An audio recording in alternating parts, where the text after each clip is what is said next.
నమస్తే welcome to people media point. Nizamabad జిల్లా కేంద్రంలో అక్టోబర్ 11, 12వ తేదీల్లో తెలంగాణ బహుళజన బీడీ కార్మిక సంఘం రాష్ట్ర 2వ మహాసభలు జరగనున్నాయి. ఈ మేరకు సంఘం రాష్ట్ర అధ్యక్షులు వైఎస్ సిద్దిరాములు వివరాలు వెల్లడించారు. మొదటి రోజు అక్టోబర్ 11న తిలక్ గార్డెన్ నుండి భారీ ర్యాలీ అనంతరం పాత కలెక్టర్ కార్యాలయం గ్రౌండ్ లో బహిరంగ సభ నిర్వహిస్తారు. ఈ సభకు రూరల్ డెవలప్మెంట్, శిశు సంక్షేమ శాఖ మంత్రి సీతక్క ప్రధాన అతిథిగా హాజరవుతారు. ప్రముఖ రచయిత, బిఎల్ఎఫ్ నాయకులు, ఇతర కార్మిక సంఘాల నేతలు, వక్తలు ప్రసంగించనున్నారు. రెండవ రోజు అక్టోబర్ 12న న్యూ అంబేద్కర్ భవనంలో ప్రతినిధుల మహాసభ జరగనుంది. బీడీ కార్మికుల సమస్యలపై కాంగ్రెస్ ప్రభుత్వం ఇచ్చిన హామీలు నెరవేరలేదని, 4016 రూపాయల భృతి, ఈపీఎఫ్ పెన్షన్, కేంద్రం వేసిన జీఎస్టీ భారాలపై ఉద్యమం కొనసాగుతుందని సంఘం తెలిపింది. బీడీ పరిశ్రమను కాపాడేందుకు కార్మికుల పోరాటాన్ని బలోపేతం చేయడానికి ఈ మహాసభలను వేల సంఖ్యలో హాజరు కావాలని పిలుపునిచ్చారు. వచ్చే నెల 11, 12 తేదీల్లో నిజామాబాద్ జిల్లా కేంద్రంలో తెలంగాణ బహుళజన బీడీ కార్మిక సంఘం PLTO రాష్ట్ర 2వ మహాసభలని నిర్వహించడం జరుగుతున్నది.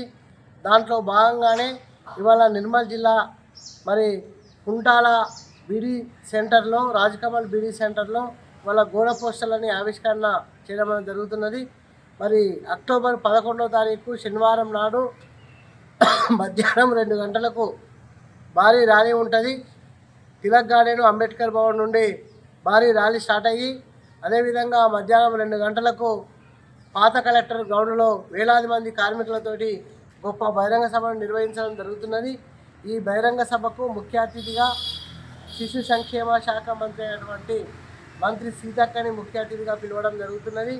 BLF రాష్ట్ర కన్వీనర్ నల్ల సూర్యప్రకాష్ గారు, BLF రాష్ట్ర కన్వీనర్ దండి వెంకటి, బహుజన వామపక్ష కార్మిక సంఘాల ప్రతినిధులు, అదేవిధంగా బహుజన లెఫ్ట్ మహిళా సంఘం రాష్ట్ర అధ్యక్షురాలు సబ్బనిలత, బహుజన యుద్ధ నౌక అయినటువంటి ఏపూరు సోమన్న, ప్రకృతి కవి జయరాజు, ప్రకృతి కవి అయినటువంటి సుభద్రక్క తదితర నాయకులు హాజరయ్యి జరిగేటువంటి బహిరంగ సభకు నిర్మల్ జిల్లా కుంటాల మండలంలో ఉన్నటువంటి కార్మికులు పెద్ద సంఖ్యలో హాజరై జయప్రదం చేయాలని కార్మిక వర్గానికి విజ్ఞప్తి చేస్తున్నాం.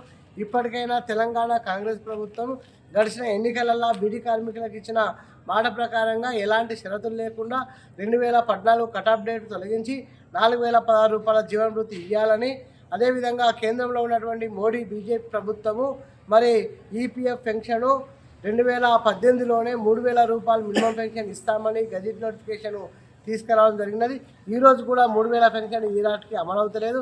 ఇప్పటికైనా 3000 రూపాయల పెన్షన్ ఇవ్వాలని, అదేవిధంగా బీడీ పరిశ్రమ నుండి జీఎస్టీ కోప్టా చట్టాన్ని మినహాయింపు చేయాలా. ఇవాళ 26 రోజుల పని లేకుండా కార్మికులు తీవ్ర ఆర్థిక ఇబ్బందులు ఇవాళ కొట్టుమిట్లాడుతున్నారు. కాబట్టి ఇప్పటికైనా కోప్టా చట్టాన్ని, జీఎస్టీని రద్దు చేయాలనే తదితర డిమాండ్ల సాధన విషయంలో అక్టోబర్ 11, 12 తేదీలో జరగబోయేటువంటి ఈ రాష్ట్ర మహాసభలకు తెలంగాణ రాష్ట్ర వ్యాప్తంగా 14 జిల్లాల నుండి వేలాది మంది కార్మికులు హాజరై జయప్రదం చేయాలనేది కార్మిక వర్గానికి విజ్ఞప్తి చేస్తూ జైభీం లాల్సలంతో ముగిస్తుంది. లైక్ చేయండి, షేర్ చేయండి, సబ్స్క్రైబ్ చేయండి. మరిన్ని వీడియోల కోసం బెల్ సింబల్ పై క్లిక్ చేయండి.